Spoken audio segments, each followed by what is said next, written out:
You're watching Action 10 News, first at 4. Welcome back to Action 10 News, first at 4. A woman was killed last night in Aransas Pass when she was hit by a truck crossing the street. It happened just after 8 p.m. on South Commercial Street. The driver told police the woman was wearing dark clothing and was outside the crosswalk. He tried to avoid hitting her with his truck.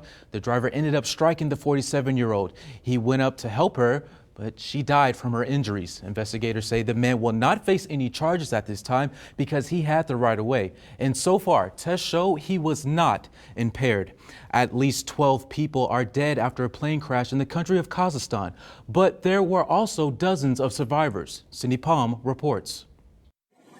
The plane slammed into a concrete wall before plowing into this two-story house shortly after takeoff. It was en route from Almaty, Kazakhstan's largest city, to the capital, Nur Sultan, Friday morning. It was like smashed, like this, and some, in there, I don't know, it was ugly.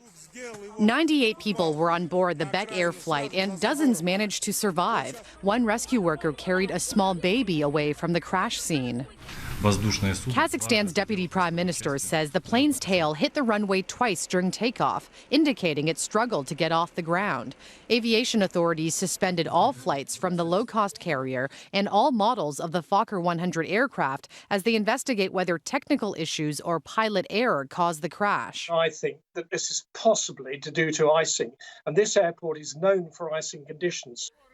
Aviation experts believe many people survived because the wings stayed intact. Kazakhstan's air safety record has caused concern in the past.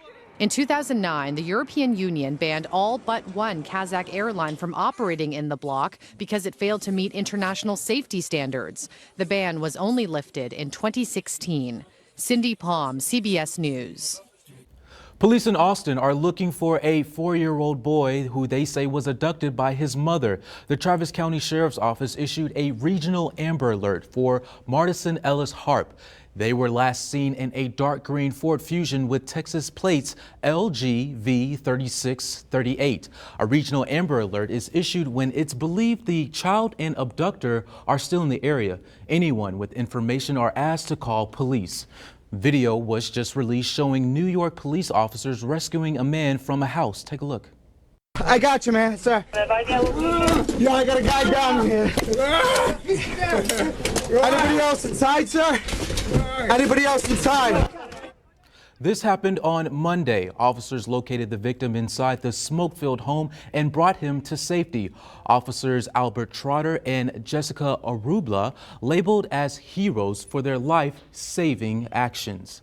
And heavy fire forced several people, including children, to jump from a third-story window in Chicago.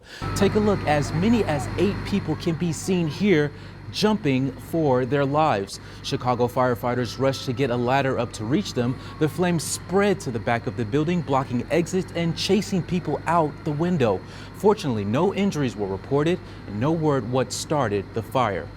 About a dozen people were injured when the nitrogen tank exploded at a Beechcraft aircraft facility in Kansas. It happened early this morning in Wichita. Witnesses said they heard and felt the blast, which caused the building to collapse. A 4-inch natural gas line was also affected.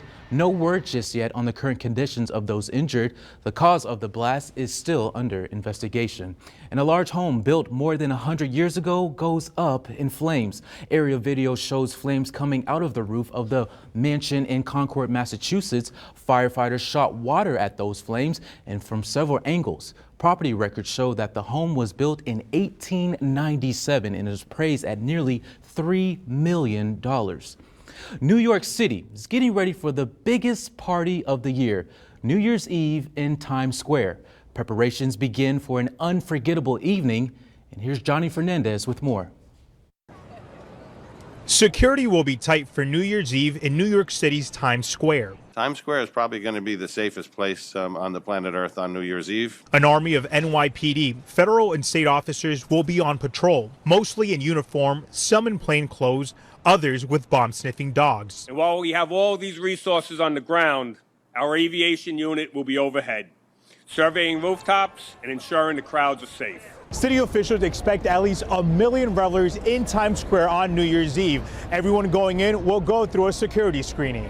New York is just an excellent place for New Year's Eve. Excitement is building for those waiting for the giant ball to drop. I've only seen it drop on TV. Shirley Green is visiting from Virginia. She's considering ringing in 2020 in Times Square. I would expect pretty much what I'm seeing now. A lot of people, a lot of excitement, a lot of hype, and just a lot of fun memories. Workers are putting the finishing touches on the 12-foot, 6-ton Waterford crystal ball that will descend over the crowd. This year, they're replacing 192 of their nearly 2,700 panels with specially themed Gift of Goodwill crystals. The Gift of Goodwill is the international sign and symbol of hospitality, of good fortune. And those planning to come here New Year's Eve are counting on the gift of good weather. Johnny Fernandez, CBS News, New York.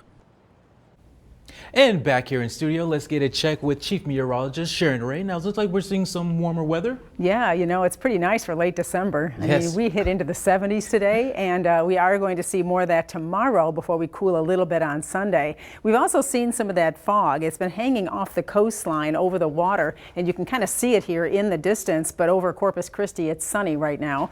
And we did see 75 degrees today with that sunshine. It felt pretty nice out there. Stayed at 61 this morning. We had a warm morning, and tonight's going to be warm once again. In Rockport, we're also seeing that marine air out there, that fog layer starting to move back in. It's hugging the coastline right now, and temperatures are anywhere from 69 at Rockport to 77 at Kingsville. We have that east wind that's helping to bring in that marine air right now, but that is going to shift to the south, and tomorrow looks a little bit warmer. So if we look at the weekend forecast, tomorrow's windy though. We are going to have a lot of wind out there tomorrow with 79 degrees topping briefly in Corpus Christi, and then down to 68 on Sunday. Still breezy Sunday, as the winds though will be dying down late in the day. So when I come back, I'm going to track all these changes for you. Plus, I'm looking ahead to New Year's Day. Looks like it could be a little on the wet side. I'll show you what to expect coming up. All right, thank you so much, Sharon. And coming up on Action 10 News, first at 4.